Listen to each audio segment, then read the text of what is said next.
Multi specialist hospital है, 650 bed की सुविधाएं हैं। खासकर जो गरीब लोग आएंगे, देखिए सर, लोग हॉस्पिटल तो खोलते हैं। आपने कहा कि हमने अपने गांव के ज़मीन में इतना बड़ा हॉस्पिटल बना दिया, लेकिन उसके बाद कई हॉस्पिटल जो है वो बदनाम भी हो जाते हैं कई कारणों से। ये हॉस्पिटल कैसे है? यहाँ पे कोई कॉमर्शियल व्यू से या प्रोफेशनल व्यू से नहीं, देखिए आदमी तीन तरह से जीता है, कॉमर्शियल, प्रोफेशनल व्यू से। माना जाए कि कोई ऐसा केस आएगा जिसमें आपके हॉस्पिटल की ज़रूरत रहेगी, लेकिन आदमी सक्षम नहीं है पैसे को लेके, तो यहाँ पे पैसे का महत्व नहीं है। देखिए पैसे को हम अब जब कमाने का जरिया हो गया, इतना कमाए वगैरह किए तो अच्छी तरह से जानते हैं। अगर अच्छे मन से काम करेंगे, अगर एबिलिटी आप में रहेगी तो फैसिलिटी का अपना वजूद नहीं है। यहाँ पे अभी कैंसर का ऑपरेशन वगैरह छोड़ करके बाकी तमाम जो स्वास्थ्य सुविधाएं हैं वो सभी प्रकार की सुविधाएं हैं। अगर हम स्वास्थ्य की बात करते हैं, शिक्षा की बात करते हैं, तो कई हद तक क्या है कि लोग जो छोटे शहर होते हैं या सुदूर इलाके होते हैं तो वो कहीं ना कहीं बड़े शहरों पर निर्भर करते हैं। जब हॉस्पिटल खुलते हैं और जब इतना करोड़ों खर्च करके हॉस्पिटल खोला जाता है तो सबसे पहला टारगेट यही होता है कि भाई हम भी पैसा कमाएं, हमने करोड़ों इन्वेस्ट किया है। गरीब की लोग ध्यान नहीं देते हैं और कई बार कई हॉस्पिटल जो बड़े बड़े हॉस्पिटल बदनाम भी हुए हैं। जब डेड बॉडी हो जाता है फिर भी उसका इलाज करते रहते हैं, कई चीज़ें खबरें। तो ये मान लें कि ये बिजनेस पर्पज से रहेगा या इससे अलग होगा? इसका जो मेन रेवेन्यू का स्रोत होता है वो पेशेंट नहीं होता है, सिर्फ पेशेंट नहीं होता है। चूँकि ये एक टीचिंग हॉस्पिटल है, आने वाले समय में यहाँ पे MBBS की पढ़ाई होगी, PG की पढ़ाई होगी, तो इसका जो मेन सोर्स ऑफ इनकम है वो कहीं ना कहीं कॉलेज होता है।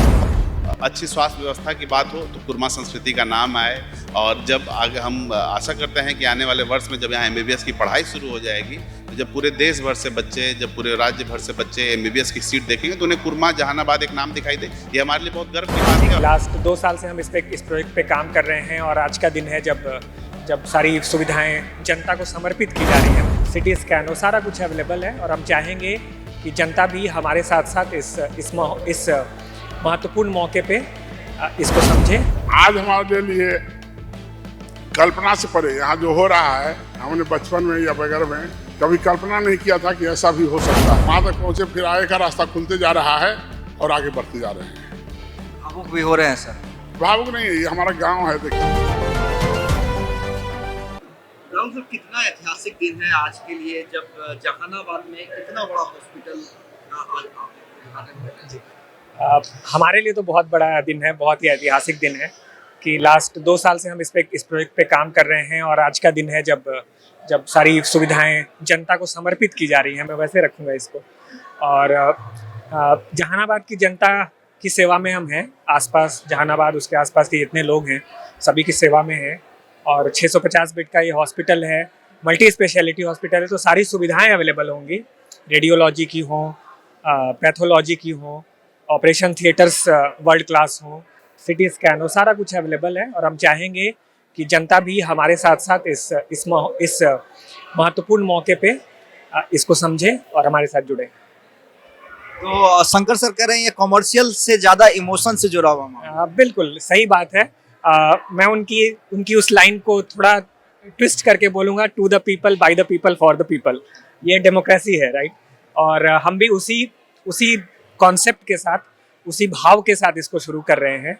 ये आसपास की जनता के लिए और बिहार के लोगों के लिए एक ऐसा वेंचर हो जिसमें वो सारी सुविधाएं मिनिमम कॉस्ट पे अवेलेबल हों और वैल्यू प्रोवाइड कर रहे हों हम। बस ये सोचना है हमारा।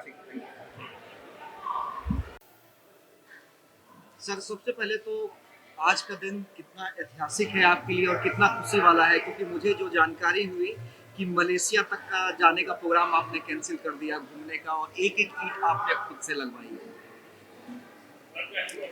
देखिए, आप सभी लोगों को बहुत बहुत नमस्कार कि आप लोगों ने ऐसा किया, हमसे बात कर रहे हैं। आज हमारे लिए कल्पना से परे यहाँ जो हो रहा है, हमने बचपन में या वगैरह में कभी कल्पना नहीं किया था कि ऐसा भी हो सकता है। वैसा हो रहा है, सब लोग के आशीर्वाद से, भगवान के से, अल्लाह के दुआ से ऐसा हो रहा है। तो आज का दिन तो आज का नहीं, अब लगातार रोज हमारे लिए ऐसा ही अचानक या ऐसे ही वृद्धि पूर्वक दिन होता है कि आज जो सोचते हैं वहां तक पहुंचे, फिर आगे का रास्ता खुलते जा रहा है और आगे बढ़ते जा रहे हैं। भावुक भी हो रहे हैं सर? भावुक नहीं है, ये हमारा गांव है। देखिए इस मिट्टी से हमने अथी किया है, हमारा लगाव है, यहाँ पे रहे हैं, यहाँ पे अपना खेती बाड़ी जो भी यहाँ पे हमने आधी जवानी यहाँ पे बिताई है। तो कभी उस समय कल्पना भी नहीं कर सकते थे कि हम लोग रखते थे। यहाँ से कल्पना हम लोग को रहता था कि बगल में एक शहर है छोटा सा, उस समय था जहानाबाद, कि जहानाबाद भी हम लोग को महीने 2 महीने पर कभी आने जाना होता था। कोई वैसा कोई बड़ बीमार पड़ा या कोई बड़ा मार्केटिंग वैसा हुआ घर में, तब जाता था। और आज यहाँ से लेकर के अभी आपने बताया कि मलेशिया वगैरह सबकी बात करें तो सब जगह जाने आने का भगवान ने हमको आशीर्वाद दिया, या ऐसा हमको बनाया कि हम सब जगह करने के लिए एबल हैं। सर अगर इस हॉस्पिटल की बात करें, मल्टी स्पेशलिस्ट हॉस्पिटल है, 650 बेड की सुविधाएं हैं। खासकर जो गरीब लोग आएंगे, देखिए सर लोग हॉस्पिटल तो खोलते हैं, आपने कहा कि हमने अपने गांव के जमीन में इतना बड़ा हॉस्पिटल बना दिया, लेकिन उसके बाद कई हॉस्पिटल जो है वो बदनाम भी हो जाते हैं कई कारणों से। ये हॉस्पिटल कैसे अलग है? देखिए उतनी बड़ी हमारी समझ भी नहीं है कि हम सब लोग का आकलन करें। हम और दूसरे का ज्यादा हम देखते भी नहीं है। हम अपना, हमारा छोटा सा दायरा है, छोटा सा टारगेट है, उसी में हम रहते हैं और उसको हम पूर्ण रूप में नहीं जानते हैं कि इसको हमको कैसे करना है। यहाँ पे कोई कॉमर्शियल व्यू से या प्रोफेशनल व्यू से नहीं। देखिए आदमी 3 तरह से जीता है, कॉमर्शियल, प्रोफेशनल, इमोशनल। तो हमारा यहाँ पे इमोशन से जुड़ा हुआ इमोशनल बातें हैं और उसी के चलते हमने यहाँ पे किया है। नहीं तो यहाँ पे हमारे पास दिल्ली में भी ऐसा सब कुछ सेटअप तैयार है, पटना में भी है, पुणे में भी है, सब जगह है, तो हम कहीं कर सकते थे। लेकिन करने पे लगा, पहले कल्पना होती है ना कि लाइफ में बहुत पैसा हो जाए, किसी तरह से पैसा हो जाए, तो पैसा हो जाए, पैसा हो जाए, भगवान का रहा, पैसा भी खूब हुआ। तो वहाँ पे जाने पे लगा कि सारे लोग पैसा का, ये तो अंतहीन सिलसिला है। बिल गेट्स भी हैं, वो भी है, तो उनको लग रहा है कि आज हम हैं, कल हमसे आप निकल जाएगा। वो दौड़ कभी खत्म होने वाला नहीं है। एक सीमित जितना आदमी को चाहिए कि अपना भी सब सारी व्यवस्था चले और जो अपने करीबी करीबी हैं उनका भी व्यवस्था को आप कैरी ओवर कर सके, तो उतना हमारे पास सब सक्षमता भगवान ने दिया। तो माना जाए कि कोई ऐसा केस आएगा जिसमें आपके हॉस्पिटल की जरूरत रहेगी लेकिन आदमी सक्षम नहीं है पैसे को लेके, नई बात नहीं है। देखिए हमारे सब संस्थान मिला करके 20-25 हजार बच्चे पढ़ते हैं 20-25 संस्थान में, लेकिन आज तक का एक रिकॉर्ड नहीं है कि कोई पैसा भी ना हमारे यहाँ से नाम काट के निकाल दिया गया। तो जब बाहर में हमने ऐसा किया तो हमारा घर है, तो यहाँ पे पैसे का महत्व नहीं है। देखिए पैसे को हम अब जब कमाने का जरिया हो गया, इतना कमाए वगैरह किए, तो अच्छी तरह से जानते हैं अगर अच्छे मन से काम करेंगे, अगर एबिलिटी आप में रहेगी तो फैसिलिटी का अपना वजूद नहीं है। वो जहाँ एबिलिटी रहेगी वहाँ उसको चिपकना है। तो अच्छा काम अगर करने में हम सक्षम हैं, अगर भगवान की कृपा से करते हैं, तो पैसे की कोई कमी नहीं रहती। पैसा का समझ में नहीं आता है कहाँ से आ रहा है, कैसे आ रहा है, और सारा कुछ होते चला जाता है। इसलिए हम पैसे को फोकस नहीं करते हैं, जो काम है उसको हम टारगेट करते हैं। सवाल है कि आखिर जहानाबाद और कहीं भी खोल सकते थे। हमने पहले बताया ना कि हमारा गांव है, तो हम अगर दिल्ली में खोलते तो दिल्ली में ऐसे सैकड़ों हॉस्पिटल पड़े हुए हैं, वहाँ लोगों के पास। ये हमारा गांव है, खासकर जहानाबाद में भी कोई अच्छी इलाज की व्यवस्था नहीं है। अच्छी इलाज की व्यवस्था नहीं है कि वहाँ पे जो इलाज है या जो क्लिनिक है वगैरह है वो खराब है। वो लोग छोटे पैमाने पे किए हुए हैं, तो छोटे पैमाने पे कोई चीज़ नहीं हो सकता है। आपने बढ़िया से डॉक्टर डायग्नोसिस बढ़िया से किए और उसको अगर ब्लड टेस्ट हुआ तो टेस्ट में ही अगर उतना प्रॉपर नहीं हुआ तो डॉक्टर साहब चाह करके भी उस मरीज का बेहतर इलाज नहीं कर सकते। तो यहाँ पे हमने एक अम्ब्रेला के तले सारा कुछ किया है कि एक ही जगह सारे कुछ देख रेख में होंगे। यहाँ पे अभी कैंसर का ऑपरेशन वगैरह छोड़ करके बाकी तमाम जो स्वास्थ्य सुविधाएं हैं वो सभी प्रकार की सुविधाएं यहाँ 250 डॉक्टरों का टीम है, 650 बेड का हॉस्पिटल है और सब अत्याधुनिक मशीनें लगी हुई है। जी मेडिकल ये कहे सेवा का जरिया है, शिक्षा और स्वास्थ्य, जी। इसे किस रूप में देखें? देखिए शिक्षा और स्वास्थ्य तो बिल्कुल सेवा का जरिया है, और आज के समय में अगर हम जब बात करें तो सबसे बड़ी ज़रूरत भी है।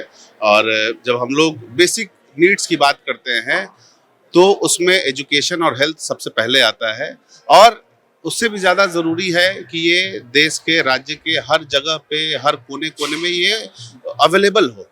अगर हम स्वास्थ्य की बात करते हैं, शिक्षा की बात करते हैं, तो कई हद तक क्या है कि लोग जो छोटे शहर होते हैं या सुदूर इलाके होते हैं, तो वो कहीं ना कहीं बड़े शहरों पर निर्भर करते हैं। अगर हम आज बात करें जहानाबाद में, तो अगर किसी भी तरह की किसी को गंभीर बीमारी होती है या स्वास्थ्य संबंधित कोई समस्या होती है, तो वो बड़े शहरों पे, उनको पटना, गया, इन सब जगहों पे वो डिपेंडेंट होते हैं। तो इस माध्यम से, इस कार्यक्रम के माध्यम से, और आज जो यहाँ पे मेडिकल कॉलेज और हॉस्पिटल का निर्माण किया गया है, इसका मुख्य उद्देश्य यही है कि अब जहानाबाद में रहने वाले लोगों को, यहाँ के आसपास के ग्रामीण लोगों को, अरवल में रहने वाले लोगों को, जो भी हमारा क्षेत्र है यहाँ पे रहने वाले लोगों को अब इस चीज़ की समस्या को नहीं फेस करनी पड़े, और उनको सारी स्वास्थ्य संबंधित समस्याओं के लिए उनको यहाँ घर में ही, उनके घर में ही सारी सुविधाएं उपलब्ध रहें। नहीं, जब आप के परिवार वाले, आपके फादर यहाँ पे हॉस्पिटल खोलने का कॉन्सेप्ट कर रहे थे, तो आपने कहा नहीं है उनके बेटे होने के नाते, कहाँ पापा जहानाबाद में खोल रहे हैं, पटना खोलते हैं, दिल्ली खोलते हैं, ज्यादा पैसा कमाएंगे? अब देखिए, ये अगर हम इसको बिल्कुल उस दृष्टिकोण से देखेंगे तो जरूर कहीं ना कहीं लुभावना लगता है। बड़े शहरों में आपके संस्था हों, और हम हमेशा लगता है कि हाई पेइंग कैपेसिटी है बड़े शहरों में, पर जब हम लोग बात करें कि आज हम 25 से अधिक संस्थानों का संचालन कर रहे हैं, दिल्ली एनसीआर में भी हमारे संस्थान हैं, तो दिल्ली एनसीआर में संस्थान होने के बाद फिर हम लोगों ने कहीं ना कहीं ये एक रियलाइजेशन तो है हमें हुई कि ये तो कहानी बहुत लंबी है। आप दिल्ली जा सकते हैं, बॉम्बे जा सकते हैं, आप आगे बढ़ते चले जाएंगे, पर जिस जगह से आप आए हैं उसका क्या? आप तो कभी, मेरा गांव तो नहीं बदलेगा, मैं जिस गांव का रहने वाला हूं वो तो हमेशा मेरी पहचान रहेगी। तो इस सोच के साथ, और ये बहुत ही मैं इसमें अगर कहूं तो जो हमारे संस्थापक हैं, चेयरमैन हैं पिताजी हमारे, तो उनका एक विजन है कि उन्होंने ये दृढ़ निश्चय किया। हो सकता है मुझे करना होता तो मैं उतनी हिम्मत नहीं जुटा पाता, लेकिन चूंकि वो इस मिट्टी से आए हुए हैं और उन्होंने इस परिवेश में देखा है और क्या क्या समस्याएं एक्चुअली लोग फेस करते हैं, तो इन्होंने बहुत ग्राउंड रियलिटी देखा है। तो उनका यह निर्णय रहा कि हम लोग इस काम को, अब जो आगे का विस्तार है, हम अपने गांव में करें, हम अपनी जगह में करें। और इसी कारण आप देखेंगे कि जो संस्था है, जो हॉस्पिटल, उसका नाम भी गांव के नाम पे ही रखा गया है, किसी पर्सनल नाम पे नहीं रखा गया है, क्योंकि यही सोच है कि हमारे गांव के नाम को हम जगह जगह तक पहुंचाएं। हम जब अच्छी स्वास्थ्य व्यवस्था की बात हो तो कुर्मा संस्कृति का नाम आए, और जब आगे हम आशा करते हैं कि आने वाले वर्ष में जब यहाँ एमबीबीएस की पढ़ाई शुरू हो जाएगी, तो जब पूरे देश भर से बच्चे, जब पूरे राज्य भर से बच्चे एमबीबीएस की सीट देखेंगे, तो उन्हें कुर्मा जहानाबाद एक नाम दिखाई दे। ये हमारे लिए बहुत गर्व की बात है। और एक आखिरी सवाल नारायण सर, जब हॉस्पिटल खुलते हैं और जब इतना करोड़ों खर्च करके हॉस्पिटल खोला जाता है, तो सबसे पहला टारगेट यही होता है कि भाई हम भी पैसा कमाएं, हमने करोड़ों इन्वेस्ट किया है। गरीब की लोग ध्यान नहीं देते हैं, और कई बार कई हॉस्पिटल, जो बड़े बड़े हॉस्पिटल, बदनाम भी हुए हैं। जब डेड बॉडी हो जाता है फिर भी उसका इलाज करते रहते हैं, कई चीज खबरें। तो ये मान लें कि ये बिजनेस पर्पज से रहेगा या इससे अलग होगा, ये दावा? देखिए, अगर हम बात करें कि आप, बेशक आप सही बोल रहे हैं, जिस तरह का इंफ्रास्ट्रक्चर है, तो मैं ये तो नहीं कहूंगा कि ये बिल्कुल फ्री ऑफ कॉस्ट बना है। हैवी इन्वेस्टमेंट होता है और जितना बड़ा इंफ्रास्ट्रक्चर तैयार करना होता है, पर जो एक खास बात होती है मेडिकल कॉलेज हॉस्पिटल की, वो ये होती है कि इसका जो मेन रेवेन्यू का स्रोत होता है वो पेशेंट नहीं होता है, सिर्फ पेशेंट नहीं होता है। चूंकि ये एक टीचिंग हॉस्पिटल है, आने वाले समय में यहाँ पे एमबीबीएस की पढ़ाई होगी, पीजी की पढ़ाई होगी, तो इसका जो मेन सोर्स ऑफ इनकम है वो कहीं ना कहीं कॉलेज होता है, हॉस्पिटल। उसके साथ में अगर हम लोग रेवेन्यू की बात करें, अगर हम लोग इंफ्रास्ट्रक्चर की बात करें, तो हॉस्पिटल में ज़्यादा इंफ्रा लगता है, सारी कुछ लगते हैं, पर अगर हम लोग रेवेन्यू की बात करें तो वो उसका एक बड़ा हिस्सा, मैक्सिमम हिस्सा कॉलेज पार्ट से ही कवर होता है। इसी कारण आप देखेंगे कि ओपीडी बिल्कुल फ्री है, और मोस्ट ऑफ द जो टेस्ट हैं, जो भी रेडियोलॉजिकल टेस्ट हो, पैथोलॉजी टेस्ट हो, या जो भी सुविधाएं हैं, आमतौर पे जो बाजार मूल्य है उससे बिल्कुल 50% कीमतों पर है। तो मैं किसी हॉस्पिटल पर टिप्पणी नहीं करूंगा, लेकिन ये जरूर है, चूंकि 250 डॉक्टरों की टीम है और बड़ा इंफ्रास्ट्रक्चर है, बिल्कुल लेटेस्ट मशीनरीज हैं और सारी सुविधाएं। अगर हम ब्लड बैंक की बात करें, ब्लड बैंक अवेलेबल है, 60 बेड का हमारा आईसीसी यूनिट है, एडवांस लाइफ केयर सपोर्ट के साथ एम्बुलेंस है। तो मैं ये नहीं कहूँगा कि इसमें पैसे नहीं खर्च होते हैं, पर मैं ये जरूर कहूँगा कि जो भी लोग कुर्मा संस्कृति मेडिकल कॉलेज और हॉस्पिटल में आएंगे, उन्हें इस चीज़ से, पैसे के कारण, पैसे के अभाव में इलाज के बिना नहीं लौटना पड़ेगा।